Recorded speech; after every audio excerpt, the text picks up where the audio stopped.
রোজাদার রোজা ভাঙবুন না, এইরকম লোকের মাঝে মারামারি হয় নাই। আমার দেশের মানুষের ফরজের খবর নাই, নফল নিয়ে টানাটানি, ঠিক কিনা? মনে করে আমি বললাম পাগড়ি বাঁধা সুন্নাত। পাগড়ি বাঁধা কি? কথা কয় না। পাগড়ি বাঁধা কি? আমি নাগাইশের পিসা হুজুর কইছি, আপনি মনে করছেন যে আরে হুজুর আমরা এত মহব্বত করি, উনি কইছে পাগড়ি বান্ধা সুন্নত, জীবনে তো আর পাগড়ি বাঁধলাম না। আচ্ছা এখন তো দিনে পারমুন একটু রাইতো।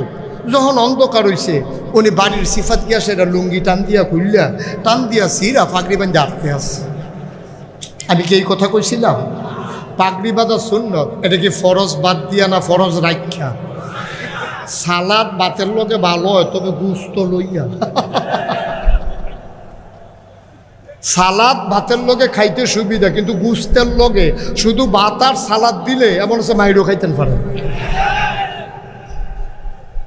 তরকারির খবর নাই, সালাদ লইয়া দৌড়াদৌড়ি 3-4 বার না সালাদ দিছে। হেবারা কয় কি আর সালাদ, এটা আমরা এলাকার মূলা খুব ভালো হয়, এই জন্য মূলা দিয়া সালাদ বানাই দিছি। হেবারা আর কত দিবেন, মূলা ক্ষেত্রা দেখাই দিলে খেত যাইতাম গা।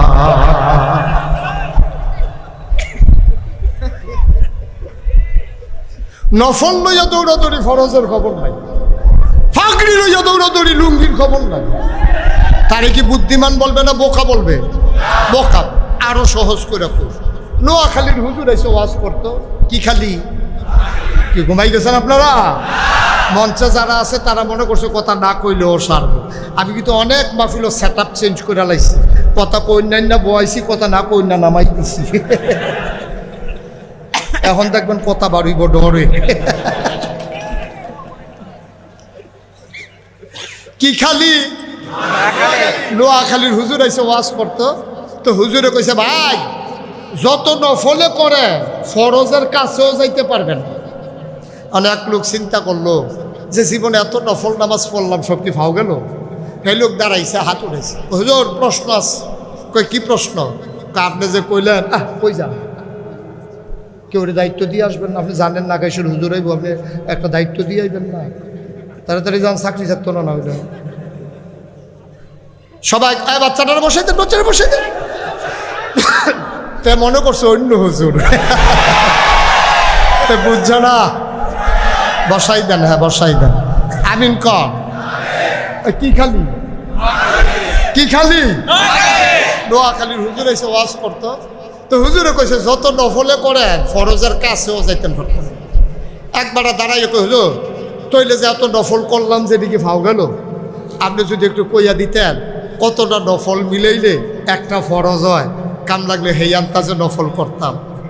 হুজুরে কই জীবনে এত বছর ওয়াজ করে এই প্রশ্ন তো কেউ করছে না, কয়টা নফল মিলাইলে একটা ফরজ হয়। এটা কোনো কিতাবও পাইছি না, এত কিতাব পড়লাম কোনোখানে এই কথা পাইছি না যে এতটা নফল মিলাইলে একটা ফরজ হয়। এটা কেমনে কি করো?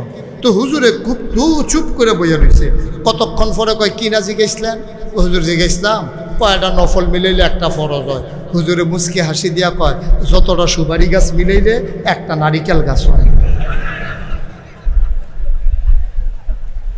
1 কোটি সুপারি গাছ মিলাইলে একটা নারিকেল গাছ যেমন বানানো যাবে না, সারা জীবনের নফল মিলাইলেও একটা ফরজ বানানো যাবে না, যাবে না, যাবে না, ঠিক কিনা? ফরজ ঠিক রেখে ওয়াজিব যাইবেন, ওয়াজিবের পরে সুন্নত যাইবেন, সুন্নতের পরে নফলও যাইবেন। আপনি সালাদ লইয়া দৌড়াদৌড়ি, তরকারির খবর নাই। পাগড়ি লইয়া দৌড়াদৌড়ি, লুঙ্গির খবর নাই। আপনারে কেউ বুদ্ধিমান বলবে না, মানুষ বলবে আপনারে বোকা।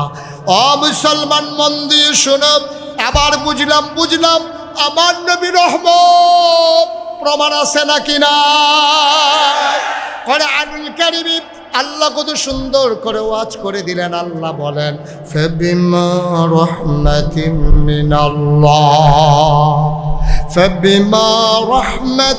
মিনাল্লাহি লিনতা লাহুম ওয়ালাউ কুনতা ফাযযান গালিযাল কলব লানফাদ্দু মিন হাওলিক ফাআফু আনহুম ওয়াস্তাগফির লাহুম ওয়াশাবিরহুম ফিল আমর ফাইযা আযামতা ফাতাওয়াক্কাল আলাল্লাহ ইন্নাল্লাহ ইউহিব্বুল মুতাওয়াক্কিলিন।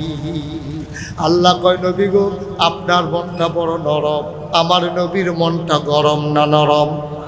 প্রমাণ আছে নাকি নাই? গভীর মনোযোগ নষ্ট হয়ে গেছে না? গভীর খেয়াল, আমার দিকে তাকাই থাকেন, এদিক সেদিক তাকাইয়েন না। নবীর মনটা গরম না নরম? আপনি কইতেন না গরম না নরম? আরে অহনো তো কয় নাই লোকটা, কি গরম না নরম? মারহাবা কয় না। নবীর মনটা বড় নরম। প্রমাণ, যেই বছর নবীজি দুনিয়াতে আসলেন, সুবহানাল্লাহ সুবহানাল্লাহ, যেই বছর নবী মক্কা মুকাররমায় জাজিরাতুল আরবে কুরাইশ বংশে বনু হাশিম গোত্রে তিনি যে বছর দুনিয়াতে আসলেন, খুব খেয়াল করে শুনেন, আসল কথায় আমরা চলে আসছি।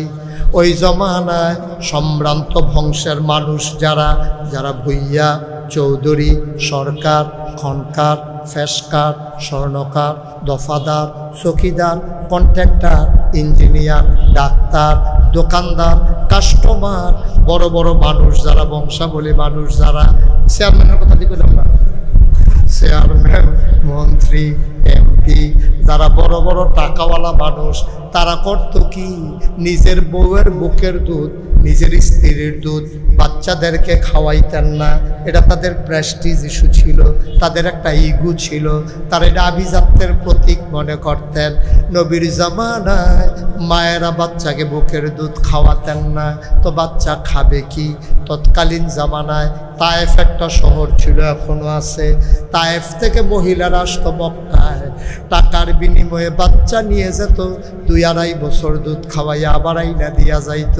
যেই বছর নবীর জন্ম হয়েছে, এবছর তায়েফ থেকে একদল মহিলা রওনা দিয়েছে। মনে করেন রওনা দিয়েছে একেবারে মদনপুর থেকে, আসবে ডাঙ্গা। কোথায়? ডাঙ্গা। রওনা দিছে করতে কথা কয় না, করতে না, করতে রওনা দিছে না, উনি কইতে হইব না, এদিকে চাইয়া থাকেন পারবেন বালা। পরীক্ষার হলো ইয়া কাফেন পড়ালেখার নাম গন্ধ নয়।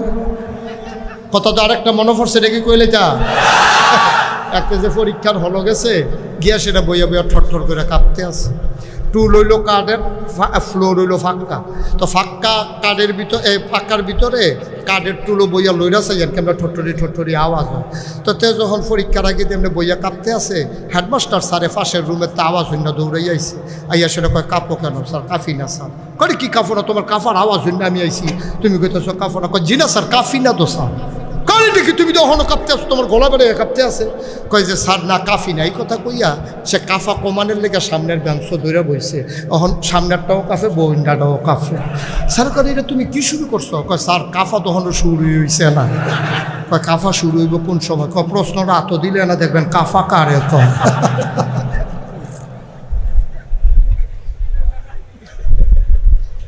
কাফাকাফি করেন না, দাঁড়াই দেয় ফরা ফারে না কিচ্ছু না, জিজ্ঞেসি কি মারহাবা কর, মারহাবা। কোথেকে না ইয়ে? ইয়েস, মদনপুর থেকে আসবে। কই?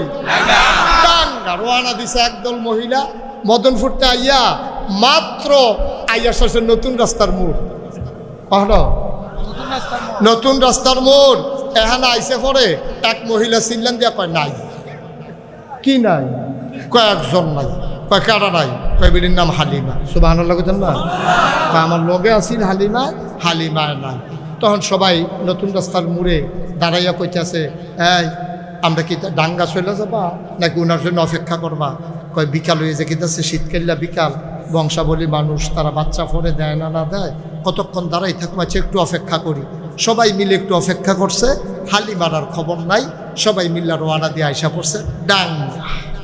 কখনো ডাঙ্গা আইসা দেখতে আছে কার বাড়িতে 5 তলা বিল্ডিং, কারায় সুন্দর করে 13 বছর আগে বাড়ি বানাইছে, পুরান হয়ে উঠছে।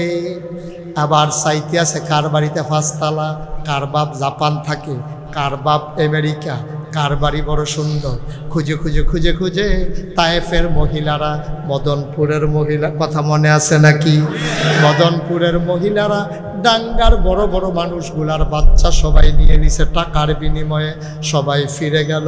ওরা যখন চলে গেছে মাধবদী, কি ডবদি, তারা মাধবদী যাওয়ার পরে দেখতে আছে হালিমাইতে আছে তারা, কথা কয় না, তারা হালিমা, আরে জুড়ে কইতেই বলে দাও, তারা হালিমা কইতেই বলে দাও, বার হবা কয় না তো। কোন জায়গায় ক্রস করছে, কোন জায়গায়?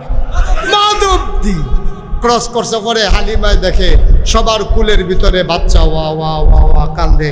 হালিমাকে কি থাকো তোমরা, কি বাচ্চা লই আইয়া পড়ছো? কেন তোমার লেগে বইয়া না থাকবো?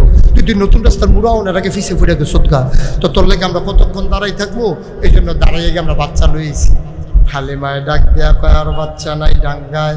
কহ আসার সময় শুনছি একটা বাচ্চা আছে, বাচ্চার আর আব্বা নাই, বাচ্চার ইয়াতিম নাম তার মুহাম্মদ। একটা মাত্র বাচ্চা আছে, বাচ্চার বাবা নাই, ইয়াতিম মানুষ। তারা চলে কষ্ট কইরা আমাদেরকে টাকা দেবে কোত্থেকে? এই জন্য আমরা এই বাচ্চার খবরও লই নাই। হালিমা কয় চলো আমরা চলে যাই। হালিমার স্বামী মনটা ছিল নরম। হালিমার স্বামী ডাক দেয়া কয়, চলে ও বিবি আমার, আইসা যখন পড়ছি মাধবদী আর ডাঙ্গার 5 কিলো, চলো আমরা একটু চলে যাই। ওদের উটের পিঠে ছিল 3 জন, হালিমা, হালিমার স্বামী আর ছেলে, নাম হইল আব্দুল্লাহ। কি নাম? 3 জন মিলে আসতেছে। হালিমা কয় যাবই তো কয়টা টাকার জন্য, টাকাই যদি না পাই তাইলে কেন যাব? চলেন ফিরত চলে যাই। হালিমা ছিল বড় হিসাবী মহিলা। হালিমা হিসাব করে চলতো, গরিব মানুষ। কিন্তু বাংলাদেশও হিসাবী না, অনেক খারাপ মহিলা আছে নাকি না? জায়গা মতো এতো আসিল কেন? হ্যাঁ ছিল নাকি ছিল না? আপনাদের এলাকায় বোধ এরকম খারাপ মহিলা নাই? না না নাই, থাকলে এতক্ষণে 3-4 জনে দাঁড়াই গেল। আমি দাউদকান্দি মাহফিল যখন কইছি অনেক খারাপ মহিলা আছে, এক বুড়া বেড়া ফালতে খেয়ে আমরা বড় হয়ে আছে। আমি আপনার কইতেন কইছি আপনার বড় খারাপ মহিলা ছিল, মানুষের শোনাইয়া লাভ কি? হুজুর আর এটা ভিতরে রাখাম কয় বছর, তাই আমার আংরা বানাই নিছে, তাই বাসাম কয় বছর কইয়া দিয়া বইরা থেকে আসেনি এরকম অসভ্য মহিলা? আমার কথা কেন আসেনি রে? কথায় কথায় মিথ্যা কয়, মানুষ নিয়ে চুচ্চুরি করে, মার বুক খালি করতে দেরি করে না, মানুষগুলোর উপরে অত্যাচার করে, লাশ ফালাইতে দেরি করে না, ক্ষমতার জন্য যা পারে তাই করে। এমন ছিল নাকি ছিল না? ও মুসলমান, এবার হালিমার স্বামী কয় চলো আসছি। যখন দেখে যাই পছন্দ হইলে নেব, নাইলে দরকার নাই। মাধবদী থেকে এসে ঢুকলেন ডাঙ্গায়। কোথায়? ডাঙ্গায় মসজিদের সামনে ইমাম সাহেব দাঁড়াই রইছে। হালিমার জামাইয়া কয় হুজুর আপনার বাড়ি কি এই এলাকায়? কয় কোন এলাকায় জিজ্ঞেস করা লাভ নাই, 15 বছর ধরে এই এলাকায় থাকি, দাওয়াত খাইতে খাইতে তামা তামা কইরা লাইছি, খালি কোন বাড়ি নামটা ক? সব বাড়ি আমার চেনা, সব চিনি, সব জানি। এবার হালিমার স্বামী ডাক দেয়া কয় শুনলাম এই শহরে নাকি একটা বাচ্চা আছে, বাচ্চার নাম নাকি মোহাম্মদ, তার ঘর কোনটা? হুজুরে ডাক দেয়া কয় হ, বাচ্চাটার নাম মোহাম্মদ, তার আব্বার নাম মরহুম আব্দুল্লাহ, তার মায়ের নাম আমেনা, তার দাদা আব্দুল মুত্তালিব কাবা ঘরের মুতওয়াল্লি। ঘর তালাশ করে, ওই যে ঘর, ওইটাই মা আমেনার ঘর। হালিমার স্বামী আর ছেলে, কি নাম? আব্দুল্লাহ।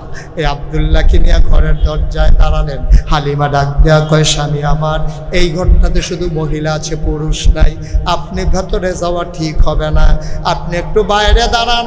আপনি একটু বাইরে দাঁড়ান আব্দুল্লাহর নিয়ে, আমি একটু ভিতরে গিয়ে দেখে আসি বাচ্চাটা পছন্দ হয় নাকি। হালিমা দরজায় গিয়ে দাঁড়ালেন, আসসালামু আলাইকুম। ভেতর থেকে মহিলা কণ্ঠ ভেসে আসলো, ওয়ালাইকুম আসসালাম রাহমাতুল্লাহ। ডাক দেয়া কয়, কে রে? কে দরজায় দাঁড়াইয়া সালাম দেয়? বাইরে থেকে হালিমা কয়, আপনি কি আমেনা না? কয়, হ আমি আমেনা। তুমি কে? কয়, আমার নাম হালিমা। কয়, চিনলাম না। তুমি কোন হালিমা? কয়, আমার নাম হালিমা তুস সাদিয়া। কয়, বুঝলাম না। কয়, আমার বাড়ি তায়েফ, আমি এসেছি বাচ্চা নেওয়ার জন্য। আমেনা ভেতর থেকে কয়, হালিমা গো, ও হালিমা, তোমার বুঝি আমার বাচ্চার লাইগা মায়া লাগছে গো হালিমা। সকাল থেকে কত মহিলা আমার দরজা দিয়া বাচ্চা নিয়ে এলো আর গেল, কত কান্নার আওয়াজ শুনলাম, উটের পায়ের শব্দ শুনলাম, কেউ আমার বাচ্চার খবর নিল না। তোমার বুঝি মায়া লাগছে গো হালিমা?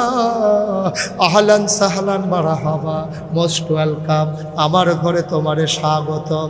এবার হালিমা ঘরে ঢুকলেন। হালিমা কয়, আমি ঘরে ঢুকে দেখি মা আমেনা আসন পেতে বসে আছেন, কোলের ভিতরে ছোট্ট একটা বাচ্চা ঘুমায়, এইরকম একটা সাদা রুমাল দিয়া বাচ্চার মুখটা ঢাকা। সুবহানাল্লাহ কইতেন না? আমি গিয়া বললাম, আমেনা, আমেনা, বাচ্চা নেব এমন কোনো কথা নাই, বাচ্চার একটা নজর দেখতে চাই। আমেনা ডাক দেয়া কয়, দেখে নাও নয়ন ভরে। কয়, দেখবো কেমনে? রুমাল দিয়া মুখ ঢেকে রাখলে। টান দিয়া পর্দাটা সরাই দিলেন।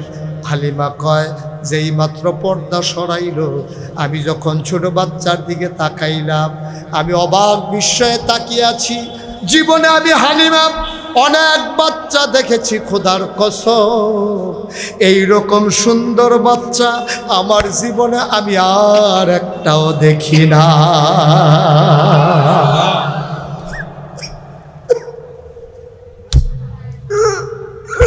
মানুষ যত সুন্দর হইতে পারে আমার জানা ছিল না। আমি তাকিয়ে দেখি তার চুলগুলো কুকড়ানো, পাতলা পাতলা চুল, ছোট্ট মানুষ, কপালটা তার চওড়া, চোখের পাতাগুলো যেন এক একটা ফুটন্ত গোলাপের গোলাপি রঙের এক একটা পাপড়ি। আমি তাকিয়ে দেখি ঠোঁটগুলো তার গোলাপি রঙের, গায়ের রং যেন দুধে আলতায় মেশানো, পরম নিশ্চিন্তে ঘুমিয়ে আছে বাচ্চা। আমি বললাম, এত সুন্দর মানুষ হয়? আমি তাকিয়ে আছি নিষ্পলক নয়নে, বাচ্চাটা ঘুমায়, আমি তো তারে দেখি, তেদো আমারে দেখে না। আমি মনে মনে দোয়া করতেছিলাম, আমি তো তারে দেখতেছি, সে যদি আমার দিকে একটু তাকাইতো। খোদার কসম আমি কাউকে কিচ্ছু বলি নাই, মনে মনে চিন্তা করেছি। হঠাৎ করে দেখলাম তার চোখের পাতাটা এমন করে দুলতেছে, আমার মনে হইল চোখের পাতা তো নয়, মনে হলো মৃদুমন্দ বাতাসে ফুটন্ত গোলাপের গোলাপি রঙের দুইটা পাপড়ি যেন দোল খাইতেছে। সাজতে করে চোখ মিলে তাকালো, আমি তো আগ থেকেই তাকিয়ে আছি, ও এবার আমার দিকে তাকালো, চার চোখের মিলন হয়ে গেল। সে কতক্ষণ আমার দিকে তাকাইয়া ঠোঁটের কোনাটা বাঁকা কইরা আমার দিকে তাকাই একটা মুচকি হাসি দিচ্ছে।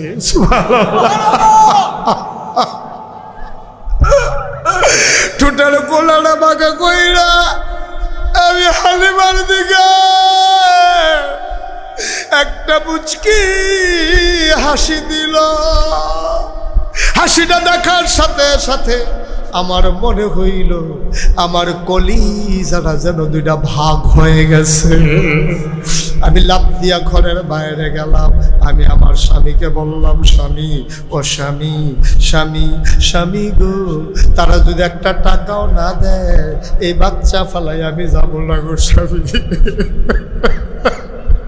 পাল্লে দেবে না, পাল্লে নাই, পাল্লে দেবে না, পাল্লে নাই, এই বাচ্চা ফালাইয়া গেলে আমি বাঁচবো না। আমার কলজারের দুইটা ভাগ করে লাইছে একটা হাসি দিয়া। হালিমার স্বামী ডাক দিয়া কয় পছন্দ হইলে নিয়ে নাও। হালিমা দৌড় দিয়া ঘরে ঢুকলেন, ডাক দেয়া কয় আমি না গো, টাকা পয়সার কোনো হিসাব নাই, পারলে দিও না পারলে নাই, দয়া করে বাচ্চারা আমার কুলে দাও। এবার আমেনা কান্দে, আমেনা ডাক দেয়া কয় তার তো আম্মা নাই, জন্মের আগেই তো বাপ হারাইছে।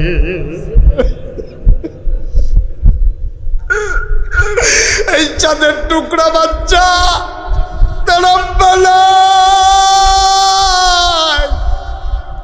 তার বাবা সে দেখে নাই, তার বাবাও বাচ্চার মুখ দেখে নাই। এই বাচ্চা বড় আজব বাচ্চা গো হালিমা, এটা সাংঘাতিক একটা বাচ্চা, এটার একটু সাবধানে রাখা লাগবে। হালিমা কয় কেমন সাংঘাতিক? কয় 10 মাস 10 দিন মোহাম্মদ পেটে ছিল। পেটে বাচ্চা আসলে মহিলারা খাইতে পারে না, বমি বমি ভাব হয়, ঘুমাইতে পারে না। কিন্তু আমার এই মোহাম্মদ যখন পেটে আছে, 10 মাস 10 দিন ছিল, আমি টেরে পাই নাই আমার পেটে যে একটা বাচ্চা আছে।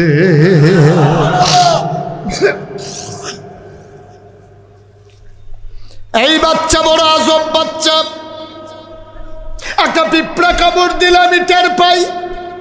খোদার কসম, মোহাম্মদ যখন দুনিয়াতে আসে আমি একটা পিঁপড়ার কামড়ের মতো টের পাই নাই।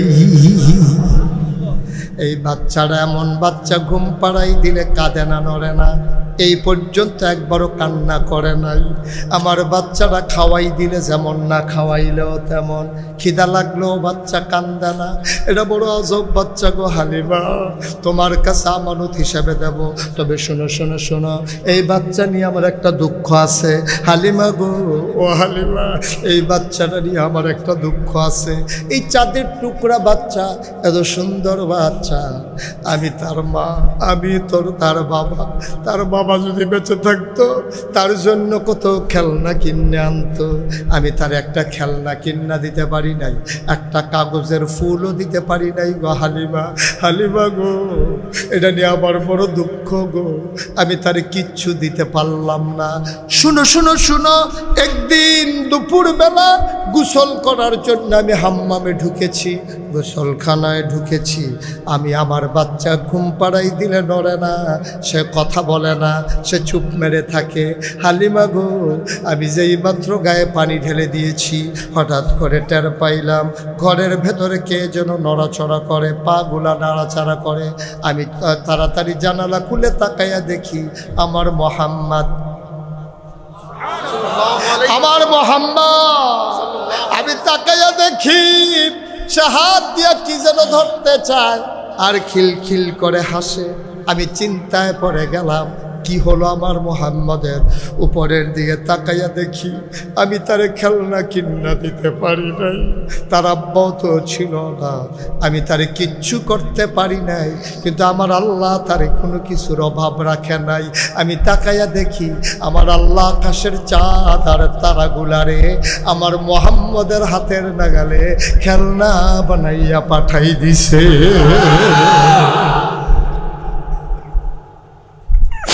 আডাঙ্গার মানুষ মুশতাক ফয়েজি কোনোদিন আসে নাই, কোনোদিন যদি আর না আসে মনে রাখবা আমি এসেছিলাম, মনে রাখবা কথা কয়টা বলে গেলাম, মেনে মেনে চইল।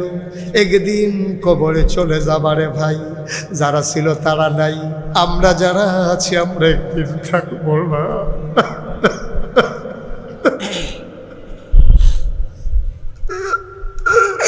একদিন আমরা চলেই যাওয়া লাগবে। কেমন নবী তোমার আমার নবী, তুমি চিনতে পারো নাই হালিমা, ও হালিমা, এই বাচ্চাটা তোমার কাছে আমানত। হালিমাও কান্দে, আমেনাও কান্দে। আল্লাহ নবীর বিসমিল্লাহ বলে হালিমার কুলের ভিতরে উঠাই দিলেন। হালিমা কয়, পৃথিবীর মানুষ শোনো, খোদার কসম, খোদার কসম, আমার শরীরটা ছিল চিকন, আমার বুকগুলা ছিল শুকনা। আমার ছেলে আব্দুল্লাহ বারবার ওই মদনপুর থেকে একেবারে ডাঙ্গা পর্যন্ত আসতে, তায়েফ থেকে মক্কায় আসতে বারবার আমার আব্দুল্লাহ আমার বুকের ভিতরে চুষণ মেরেছে, একটা ফোঁটা রক্ত পায় নাই, একটা ফোঁটা দুধ পায় নাই গো হালিমা, বারবার চুষণ মেরেছে। আমার বুকগুলো ছিল একবারে শুকনা, একটা ফোঁটা দুধও ছিল না। খোদার কসম, যেই মাত্র বিসমিল্লাহ বলে মোহাম্মদকে আমার কুলে নিলাম, আমি টের পাইলাম কুলে নেওয়ার সাথে সাথে আমার শুকনা দুইটা বুক দুধে ভরপুর হয়ে গেছে।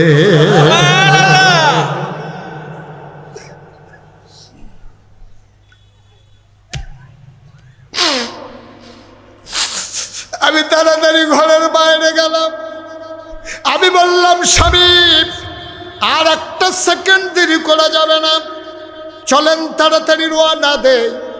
এখন উটের পিঠে কয়জন? এখন কয়জন? আগে ছিল 3 জন, এখন হয়ে গেল 4 জন। হালিমা কয় আসার সময় আমরা পেছনে পড়ে গেছিলাম কোন জায়গায়? Thank you. আমরা আসার সময় মাধবতী পেছনে পড়ে গেছিলাম, আবার যখন তখন তো ছিলাম 3 জন, এখন হয়ে গেছি 4 জন। 4 জন মিলে যখন আমরা উটের উপরে উঠলাম, উট আর হাঁটে না, উট এখন আর হাঁটে না। শক্ত করে ধরলাম, তাকাইয়া দেখি যে উট আসার সময় পেছনে পড়ে গেছে, এই উট এখন ঘোড়ার মতো দৌড়া। শক্ত করে ধরে আছি। ওরার সাথে দেখা হয়েছিল মাধবদী, ওরা মাধবদী পার হইয়া ঘোড়া বাজারের ভেতর দিয়ে নতুন রাস্তায় মাত্র গেছে। পেছনে ফিরা দেখে ঘোড়ার খটখট খটখট উটের আওয়াজ, পায়ের আওয়াজ শোনা যায়। ওরা সবাই চমকে উঠল, ওরা থমকে দাঁড়ালো, ওরা আশ্চর্যান্বিত হয়ে গেল। পিছনে ফিরে দেখে হালিমার উট দেখা যায়। ওরা ডাক দেয়া কয় সই, ও বান্ধবী আমার হালিমা গো, হালিমা তোরা কি ডাঙ্গায় গিয়ে উঠ বদলাইছ? তোরা কি উঠ কি বদলাইছস নাকি? আমার ডাঙ্গায় উঠতে বেখে কই উঠ কি আগেরটা? কয় হ আগেরটা। কয় মিথ্যা কথা বইল না, আগের উঠ যাওয়ার সময় মাধবদীতে পিছনে পড়ে গেছো। আমরা মাধবদী বাজার ক্রস করে আমরা নতুন রাস্তাও যাইতে পারি নাই, তোমরা আমাদেরকে ধরে ফেলছো, নিশ্চয়ই তুমি উঠ বদলাইছ, এই উঠ আগের উঠ না।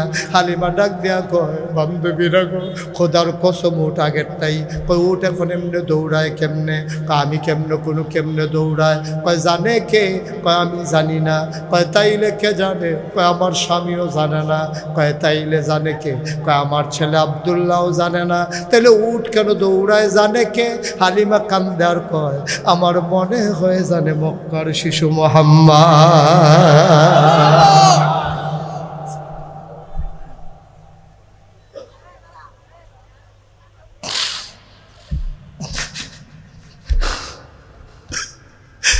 এই নবী তোমার আমার নবী, এই নবী তোমার নবী, এই নবী আমার নবী।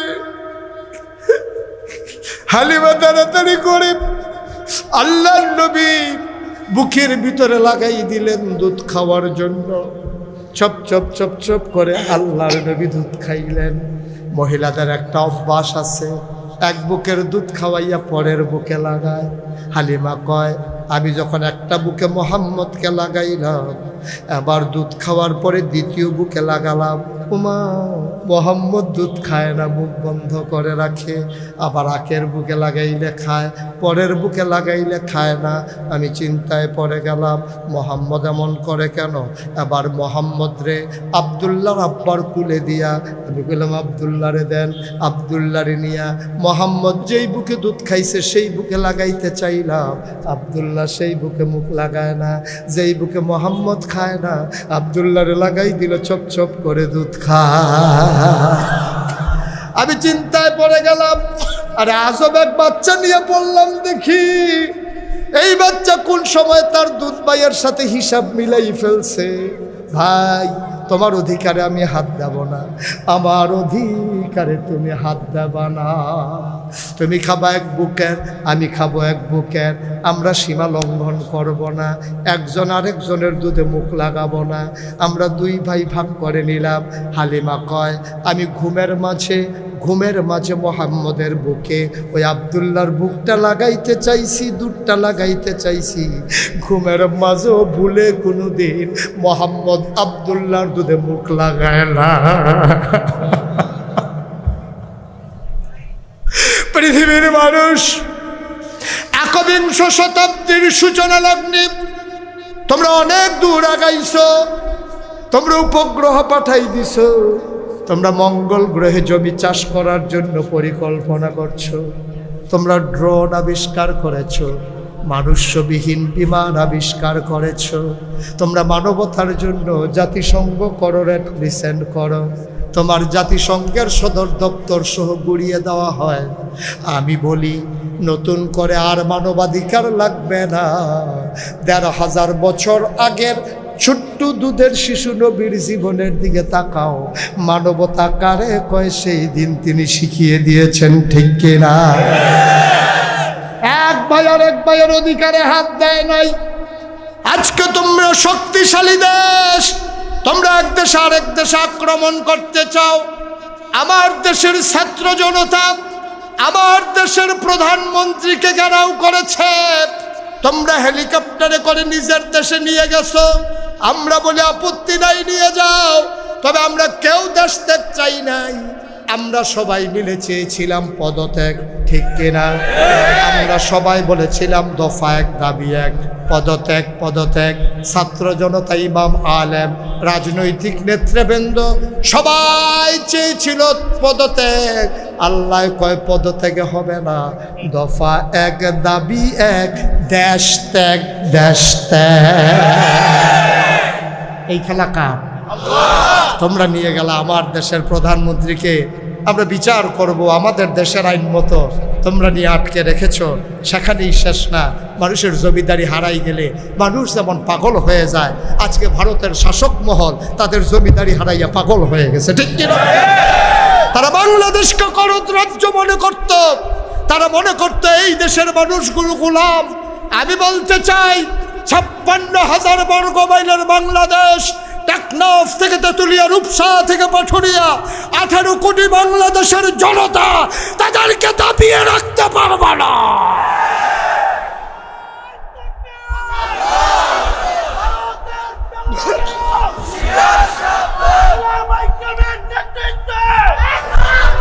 সবাই পড়ে না আমিন, সবাই পড়ে না আমিন।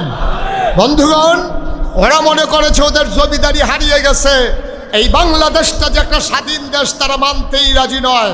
তারা আমাদেরকে হুমকি দেয়, পেঁয়াজ দেবে না, রসুন দেবে না, মশলা দেবে না। আমি বলেছি তোমরা অনেক আগে একবার বলেছিলে গরু দেবে না, তখন আমার দেশের মানুষ চিন্তায় ছিল কুরবানি দেবে কেমনে। আমার দেশের শিক্ষিত জনতা ওরা তখন গরুর ফার্ম করলো, খামার করে গরু উৎপাদন করলো। সেই বছরের সমীক্ষায় দেখা যায় গরু কুরবানি দেওয়ার পরে আরো বেশি কিছু গরু হয়েছে, ঠিক কিনা? তাহলে আমরা ইচ্ছে করলেই তো পারি। আপনারা তো আমার কথা শুনেন না, যদি কথা শুনতেন ওরা আর পেঁয়াজের ভয় দেখাইতে পারতো না। আজকে এই মাহফিলে যারা আছেন, এখন পেঁয়াজ লাগানোর সিজন, এখন মরিচ লাগানোর সিজন। আমি বিনয়ের সাথে আপনাদেরকে অনুরোধ করি, একটু জায়গা পেঁয়াজ করুন, একটু জায়গায় রসুন করুন, একটু জায়গায় মরিচ লাগান। গর্তটা কেটে সেখানে তেলাপিয়া মাছ ফেলে দেন। তেলাপিয়া এমন এক জাতের মাছ, এটা একবার ফালাইলে আর ফালান লাগান, এটি পরিকল্পনা কম বুঝে, এটা ফালাইলেই হইতে থাকে। সুতরাং আপনি কি চিন্তা করছেন, আগের দিনের মায়েরা যেমন উঠানের ভিতরে লাউয়ের মাচা, সিমের মাচা দিয়ে দিত, দরকার লাগলে ওখান থেকে লাউ সিম পেরে খাইতো। আজকে যদি আবার আমরা একটু সচেতন হয়ে যাই, আমরা যদি আড্ডা বন্ধ করে দেই, ফেসবুকগুলো যদি সময় মতো চালাই, আমরা যদি নিজেদের ইচ্ছা মতো না চলি, আড্ডায় আড্ডায় যদি সময় কাটিয়ে না দেই, আমরা যদি পরিকল্পিত একটু জীবনযাপন করি, আমি যদি পেঁয়াজ কিনা না লাগে, আলমগীর চেয়ারম্যান যদি পেঁয়াজ কিনা না লাগে, আমার ভাই যদি পেঁয়াজ কিনা না লাগে, পেঁয়াজ যদি নিজেদেরগুলা নিজেদের হয়। ছোট্টবেলা আমার মনে আছে, আমার দাদা আমাদেরকে নিয়ে পেঁয়াজ করতেন, রসুন করতেন, মহিলাদের চুলের মতো বেনি বানাইয়া রসুনগুলা ঘরের উপরে মাচায় টানাই রাখতো, দরকার লাগলে সেখান থেকে নামাইয়া চাষা দিয়ে ডাইলের ভিতরে দিয়ে দিত। পেঁয়াজ দিচ্ছে টকির দিয়ে খাটের নিচ থেকে, তাইলে আবার চিন্তা করেন, গর্তের ভিতরে তেলাপিয়া দুইটা মাছ ধইরা পেঁয়াজ দিয়া ফইলা ধনিয়া পাতা সিডা দিয়া কাঁচা মরিচ ফাইডা দিয়া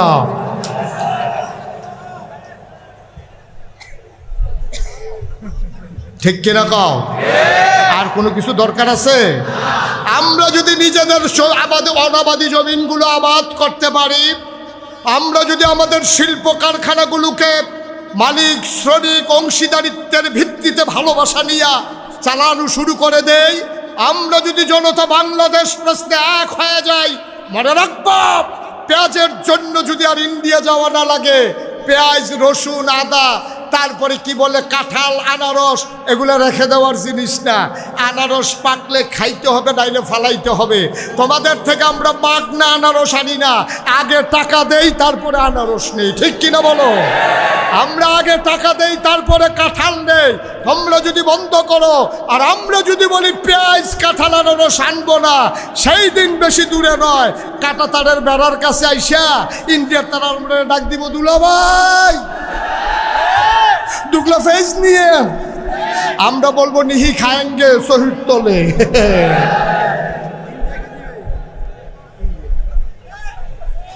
ঠিক কিনা খাও?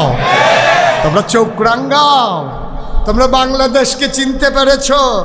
আরে বেড়া, যারা মরারে ডরায় না তারারে মরার ডর দেখাইয়া লাভটা কি? যেটা গাঞ্জা খায় তারে বিড়ির ডর দেখাইয়া লাভ আছে? তারে বিড়িয়ে ধরে, তারে গাঞ্জা খাওয়ারে বিড়ির ডর দেখাইও না, তাইলে এই গাঞ্জা খাওয়াইলে আইসুটটা যাইব গা। আমরা ফলাফাইন মরুন না ফলাফাইন, কারণ বন্দুক যখন ত্যাগ করেছে, আমার টাকায় কেনা বুলেট যখন মারা হয়েছে আবু সাইদের বুকে, তোমরা খেয়াল করতে দেখবা পোস্টমর্টমের রিপোর্ট এসেছে, একটা গুলিও তার পিঠে লাগে নাই, 3টা গুলি সে বুক পেতে নিয়েছে। ঠিক কিনা বলো? তামাশা করো, যেই ছেলেরা বুক পেতে গুলি নিতে জানে, তোমরা ইন্ডিয়ার তারা তারারে ডর দেহা। দাদা 1500 বছর আগে তো তোরারে সাইজ করে লাইস না। আমরা ছিলাম 313 জন, কাফের ছিল 1000। কয় হাজার? কয় হাজার? নবী যখন চলে আসলেন, কথা মনে আছে তো নাকি? নবী যখন চলে আসলেন মদিনায়, কাফেররা তখন ইমার্জেন্সি অ্যাসেম্বলি কল করেছে, জরুরি মিটিং, দারুন নাদওয়ায়। সেখানে মিটিংয়ে সিদ্ধান্ত হলো যে মদিনায় আক্রমণ করা হবে। আবার মদিনায় যখন আক্রমণ করবে তারা সৈন্য জমালো 1000। কয় হাজার? গোপন খবর চলে আসলো নবীর কাছে, নবীজি ওনারা 1000 সৈন্য রেডি করছে, আমরা কি করব? নবীজি মসজিদের মিম্বারে বসে বসে কাঁদতেছেন। আবু বকরের মতো নরম মানুষ গিয়া বলতেছি, ইয়া রাসূলুল্লাহ, আপনি কি সারাটা জীবন শুধু কাঁদবেন? মক্কায় কাঁদলেন, সব জায়গায় কাঁদেন, এখনো কাঁদতেছেন। মদিনায় তো আমরা আনন্দে আছি, কোনো বাধা নাই, কোনো ঝড়ঝাপটা নাই, এখন আর হায়ানা নাই, এখন আর আয়না ঘর নাই, এখন আর লুটতরাজ নাই, এখন আর কারো বিরুদ্ধে মামলা নাই। ফিডাফিডি হইছে মদনপুর, আসামি ফইরা বইছে ডাঙ্গা। এই কারবার হইছে নাকি হইছে না? কি একটা না অনেক অনেক ফিডাফিডি হইছে কই মদনপুর, আসামি ফইরা বইছে ডাঙ্গা। আজব কারবার, কি এক আজব কারবার। এইসব দ্বারা এখন নাই। নবী আপনি কান্দেন কেন? নবীজি বললেন, খবর পাইলাম মক্কার কাফেররা নাকি 1000 প্রশিক্ষিত সৈন্য তারা রেডি হয়ে গেছে। তাদের সামনে পিছনে এই লোহার পাত, বর্ম পরিহিত, হাতের ভিতরে তাদের বর্ষা, আরেক হাতে ডাল, কোমরের ভিতরে খাপের ভিতরে তরবারি, পিঠের ভিতরে তীর ধনুক, ওরা সেজে সেজে আসতেছে। আমরা কি করব? আবু বকর কি গরম না নরম? কথা কেন, গরম না নরম? নরম বেড়া লাভ দুইটা কয়, আইতো কর, আইতো কর। অনেক সহ্য করছি, এই টান্ডির লেগিয়া আমরা এই মক্কা সহ ছাড়ছি। আমার ব্যবসা ছিল, বাগান ছিল, পরিবার ছিল, বাড়ি ছিল, সব ফেলে দিয়ে আমরা চলে আসছি মদিনায়। এখানে যখন আক্রমণ করতে চায় আসতে বলে। উমরে কি, আরে আবু বকর কি গরম না নরম? নরম বেড়ায় যখন এই কথা কইছে, গরম উমর তো ইনটেক রইছি। নবীজি কো, উমর তোমার কি মত? কই, ইয়া রাসূলুল্লাহ, মতের কি আছে? কুবাকুবি একটা ওই বইটা তো দেহাতে না, আইতো কুবাকুবি ওই বইটা, আর কোনো সন্দেহ নাই। এখন নবীজিকে তো নাম লেখাও। নাম লিখতে লিখতে লেখছে 313 জন। কয়জন? কথা কেনা, কয়জন? 313 জনের নাম যখন লেখা হয়ে গেছে, নবীজি বললেন, বুঝলাম তোমরা যুদ্ধ করবা, 300 অস্ত্র পাবা কই? আবার মদিনার মুসলমানেরা কই, ইয়া রাসূলুল্লাহ, অস্ত্র দেব আমরা মদিনার মুসলমানেরা। বাড়িতে গেলেন, গিয়া ডাক দিছে, গেলা কো? কারে কয়? বাদ গিয়া সেটা কইতেছে, গেলা কই? কারে কয়? না এটা তো বুঝেন ভালাই এটা আবার ইশারা দিলেই বুঝ জ্বালায়। হ্যাঁ কই গেলা কই আমি তো হ্যাঁ কই দাওডানা রাখছিলাম কই সান্না কই আছে গিয়া দেখি শহীদ তলে দাও আছে আসান নাই। কইয়া তরবারি রাখো কইতান যেন একটু আগে খেলছে গিয়া দেখে তরবারি ভাঙ্গা দুই টুকরো হয়ে রয়েছে। বর্ষা আছে বাট নাই সব নিয়ে থুবাইয়া নবীর সামনে ফলে নবী কই কি অস্ত্র কারণ এই অস্ত্র দিয়ে কেমনে কি করবা কই ভালো দিয়ে দাঁড়াইল আর কুবাকুবির সময় না টের পাইবেন কি খারবার হইতে আছে। নবীজি বললেন লাইন ধরো, সবাই লাইন ধরাইয়া একটা একটা করে অস্ত্র দিতেছে। দেওয়ার পরে দিছে 312 জন। কয়জন লোক কত? লোক কত? আর অস্ত্র অস্ত্র আর 12 জনরে দিয়ে সারছে পরে আর অস্ত্র নাই। আর লোক রয়েছে কয়জন? অস্ত্র আছে। সেই লোক বলতেছি আর রাসূলুল্লাহ অস্ত্র দেন। কয় তুমি দেখো না অস্ত্র নাই? কয় না আমি এটা দেখি কি করা, আমার তো এটা দেহার দোকান নাম আছে না নাম আছে অস্ত্র দিবেন আবার দেহার কি আছে? কারণ এটা তুমি দেখো না আমার না নাই আমি দিব করতে কারণ এই তো আমি কি শুনিনি আমারই তো দরকার নয় তো আমার অস্ত্রের দরকার। এই যারা 312 জন তারা কুবাইব আমি কি রং সামনে আমিও তো কুবায়া আমি খুব কম পারি নাকি আপনি অস্ত্র এটা দিবেন? নবীজি গো বিরক্ত করুন এমনি মন খারাপ অস্ত্র নাই তো। সাহাবা চিৎকার করে কয় নবী গো আপনি নিজের হাতে একটা কিচ্ছু দিলে তো আমি খুশি হয়ে যাই। আপনি কিচ্ছু একটা দেন আমারে ফিরাইয়েন না আমি বাঁচব না। নবীজি কান্দে সাহাবা কান্দে। নবী তাকাই দেখে মরা একটা খেজুরের ডাল পড়ে আছে। নবীজি ইয়া খেজুরের ডালটা হাতে নিলেন কয় নাও এইটাই তোমার জন্য অস্ত্র। সাহাবা চিৎকার করে কয় অন্যের তরবারির চাইতে এই খেজুরের ডালা আমার কাছে সবচেয়ে দামি অস্ত্র। এটা আপনি আলাদা করে দিচ্ছেন, এটার দাম বেশি। লম্বা ঘটনা সবটা বলা যাবে না, খুব দ্রুততার সাথে চলে গেলেন বদরের প্রান্তরে। ওই দিক দিয়ে আসছে কয় হাজার? সিহন না মোড়া? আমরা গেছে কয়জন? মোড়া না সিহন? বাতাসে লেগে আসো দূরে গেছে। এই 313 জন গিয়া সেটা তাঁবুর ভিতরে বইয়া বইয়া হেতারা হেদিক দিয়া নর্তকী নাচতে আছে, গায়কী গাইতে আছে, আর মহিলারা গিয়া কইতে আছে যদি যুদ্ধে জিততে আসতে পারেন আমরা আপনাদের জন্য আসি, আর যদি যুদ্ধে হেরে যান আমাদের চুরিগুলা আসার পরে আপনাদের হাতে পড়াই দেব। এইভাবে উত্তেজিত করতেছে মক্কার পুরুষদেরকে। আর ওই দিক দিয়ে নবীজি তাঁবুর ভিতরে কাঁদতেছে। কান্না শুনে সবাই একসাথে হয়ে গেছে। আবু বকর কই ইয়া রাসূলুল্লাহ আপনি কি শুরু করছেন? আমার তো ভয় হচ্ছে না জানি বদরের প্রান্তরটা উল্টে যায়। আপনি তো মুস্তাজিবুদ দাওয়া, আপনি দোয়া করলে দোয়া কবুল হয়ে যায়। আপনি যে কাঁদতেছেন আল্লাহ তো বরদাস্ত করতে পারবেন, আপনি থেমে যান। আমরা মুসার উম্মতের মতো না, যতক্ষণ দেহে প্রাণ আছে আমরা আপনার সাথে আছি। সুবহানাল্লাহ বলবেন না? যুদ্ধ শুরু হয়ে গেল। পরের দিন মক্কার একটা বীর পুরুষ একটা ঘোড়ায় চড়ে এসে ওই খালি জায়গাটার ভিতরে ঢুকলেন। একদিকে মুসলমান আর একদিকে কাফের। খালি জায়গায় ঢুকে এবার সে ঘোড়াটার একটা চক্কর মারল। বালুতে পুরা ময়দান অন্ধকার হয়ে গেল। লোকটা ডাক দেয়া কয় মোহাম্মদ, মোহাম্মদ কত বড় নিমক হারাম। নাউজুবিল্লাহ বলবেন না? দাদা আমরা তোর বাপ নাই, আমরা তোরে আদর করে বড় করছি, আর আজকে মদিনায় কয়জন লোক পাইয়া বাপ দাদার বিরুদ্ধে অস্ত্র ধরতে আসছ। কত বড় নিমক হারাম। আলীর বয়স তখন 21 বছর। পার্শ্বে এমনি বসে আছে। আলী এগিয়া কই ইয়া রাসূলুল্লাহ তে আমার আপনার নিমক হারাম কয় নাই বালাইতাম তারে কটা ফাতলা ফাতলা দিয়া ইয়া পড়ি।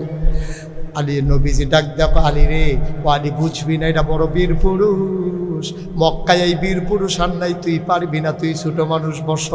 এবার ডাক দেয়া কয় মোহাম্মদ, ওই বীর পুরুষ ডাক দেয়া কয় মোহাম্মদ তোমার মতো কাপুরুষ দেখি নাই, তুমি ময়দানে কেন ওই তাঁবুর ভিতরে বসে আছো? সাহস থাকলে বেরো হয়ে আসো। আলিয়া কই ইয়া রাসূলুল্লাহ তে আপনারে কাপুরুষ কয় নাই মালাইতাম নি। আরে চুপ করো, তুমি ফারতা না যেটা এটা চুপ করো, আমি দেখতে আসি। আবার ডাক দেয়া কয় মোহাম্মদ তুমি বাড়িতে ফিরে যাও, তোমার জন্য যুদ্ধ না, আমরা পিছনে কেউ তোমারে ধাওয়া করব না। তুমি হইলা মহিলাদের মতো, তোমার জন্য যুদ্ধ মানায় না। আবার আলিয়ে কয় ইয়া রাসূলুল্লাহ আপনি আমার আর বাধা দিয়েন না, সে আপনার প্রেস্টিজের ভিতরে আঘাত করে ফেলেছে, আপনি শুধু আমার অনুমতিটা দেন। আবার নবী তাকায়া দেখে আলীর চোখ দিয়া মনে হয় আগুন বের হইতেছে। কতক্ষণ তাকাই থাইকা আলীর টান দিয়া বুকের সাথে জড়াইয়া ধরছে, পিঠের ভেতরে সাপড় বেড়ে কয়, যা ফি আমানিল্লাহ। যুদ্ধের ময়দানে আলী গেলেন, বদরের প্রান্তরে ওই ঘোড়ার পিঠ থেকে বীর সৈন্য নামছে। নামার পরে জিজ্ঞেস করছে, এই তোমার কি নাম? আমার নাম আলী। তোমার আব্বার নাম? আবু তালেব। কত তুমি এখানে আসছো কেন? তালেব ভাই সাহেবের ছেলে, তোমার আব্বার লগে আমার বড় দোস্তি ছিল, তুমি তোমার ভাতিজা এখানে আসছো কেন? আলী মুস্কি হেসে কয়, চাচা আপনি বোধহয় ভুলে গেছেন এখন কোথায় আছেন। এটার নাম বদরের প্রান্তর। এখানে কে চাচা কে ভাতিজা এই পরিচয়ের জন্য আমরা আসি নাই, এখন প্রমাণ হবে কে কাফের কে মুসলমান, ঠিক কিনা? কয় তুমি চলে যাও, তোমার রক্ত দিয়া আমি যুদ্ধ করে শুরু করতে চাই না, মোহাম্মদকে বলো আসতে সাহস থাকলে। আলী কয়, ওনার পক্ষ হয়ে আমি এসেছি, আপনি তরবারি উঠান সাহস থাকলে। মক্কার বীর পুরুষ ছুট্টা একটা ফলায় যদি কয় যে সাহস থাকলে তরবারি উঠান, সে আগে গড় গড় করতেছে, বলতেছে ঠিক আছে ভাতিজা, তোমার রক্ত যখন গরম এবার তুমি তরবারি উঠাও। আলী মুচকি হেসে কয়, মুসলমান আঘাত করে না, আঘাত করলে ফিরায়। মুসলমান আগে আঘাত করে না, ফিরায়। ধরে ধরে ধরে না, ধরলে মুসলমান। আঘাত আপনি করবেন, আমরা কাউকে আঘাত করি না।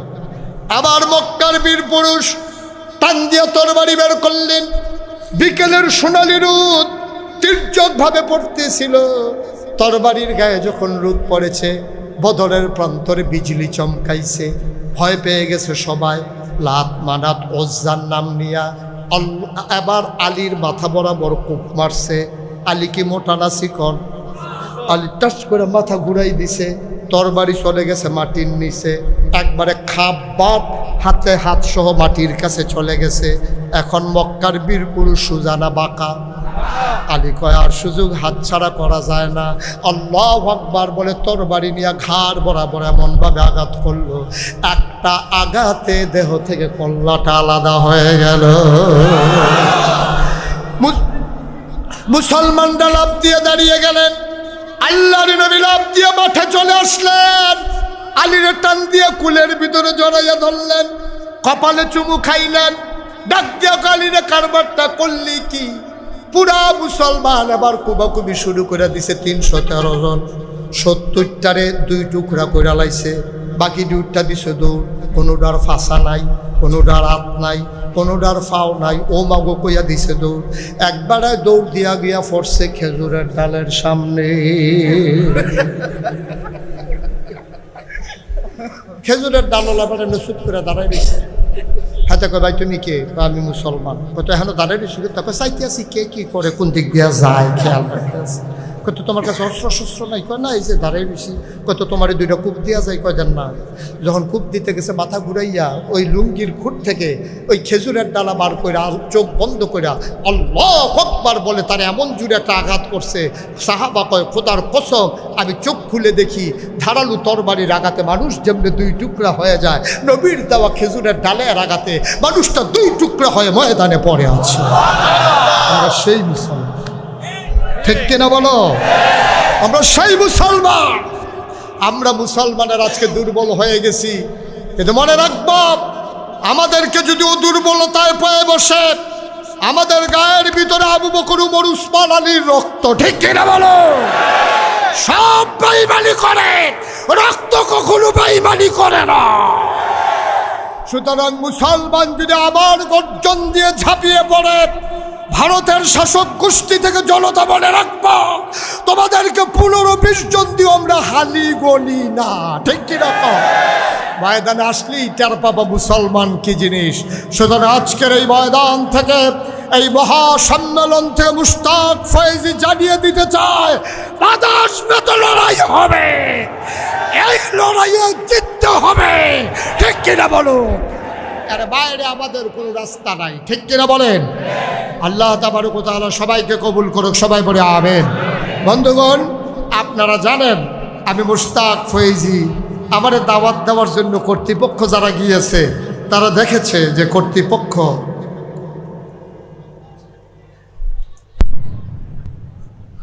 এই কর্তৃপক্ষ দেখে এসেছেন আমি গতানুগতিক কোনো পীর সাহেব না।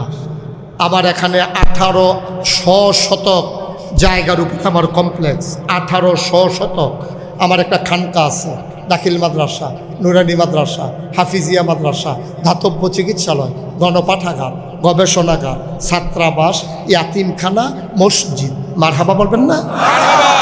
সোশ্যাল মিডিয়ার সুবাদে আপনারা শুনেছেন আমার মসজিদটা 30 কোটি টাকা বাজেটের মসজিদ।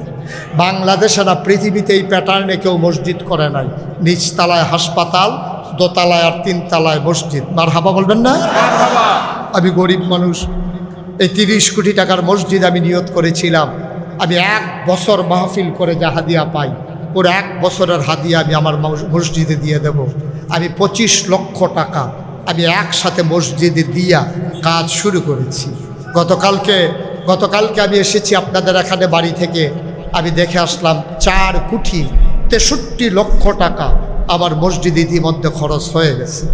আমি যখন মাহফিল থেকে, আজকেও যখন মাহফিল থেকে বাড়িতে যাব, আমার মসজিদের 1 তলার ছাদ হয়ে গেছে। আমি ছাদের উপরে উঠা দাঁড়ায় কান্দি, আল্লাহ তুমি তো ঘুমাও না, আর আমি ঘুমানোর সময় পাই নাই। আমার এই মসজিদ আমার স্বপ্ন। তোমার বন্ধু নবী বলেছেন মান বানা লিল্লাহি মসজিদান বানাল্লাহু লাহু বাইতান ফিল জান্নাহ। এই মসজিদ দুনিয়ায় যে বানাবে, জান্নাতে আল্লাহ তার জন্য ঘর বানাবে। সুবহানাল্লাহ বলবেন না? আমরা কি করে জান্নাতে ঘর বানাবো? আমি কোনোদিন বাংলাদেশে এই হাত পেতে কারো কাছ থেকে টাকা নেওয়া লজ্জা বোধ করি, কিন্তু আমার মসজিদের জন্য আমার কোনো লজ্জা নাই। আমি একটা ভিক্ষুকের কাছে, একটা রিক্সাওয়ালার কাছে, কত মানুষ এখানে টাকা দিয়েছে, রিক্সাওয়ালা, খেটে খাওয়া মজুর, কুলি মজুর, সিএনজি ড্রাইভার, অটো ড্রাইভার, ভিক্ষা করা মহিলা, সবাই মিলে আমরা মসজিদটাকে দাঁড় করাইতেছি। এই মসজিদে ফ্রি চিকিৎসা হবে অসহায় মানুষের, আর 6000 লোক একসাথে আমার মসজিদে নামাজ পড়বে। মারহাবা বলবেন না? কয় হাজার? 6000। এখন আমি মুখতাসার আপনাদেরকে নিয়ে একটু দোয়া করব। আমি যেহেতু প্রথম এসেছি 1 মিনিট একটু দোয়া করব। আমার এই মসজিদে 1 তলা হয়ে গেছে, 2 তলার ছাদ হবে। কেউ যদি মনে করেন যে হুজুর এই 2 তলার ছাদে আমিও অংশী হতে চাই, আমিও ইনশাল্লাহ মসজিদটা 1500 বস্তা সিমেন্ট লাগে আমার মসজিদের জন্য।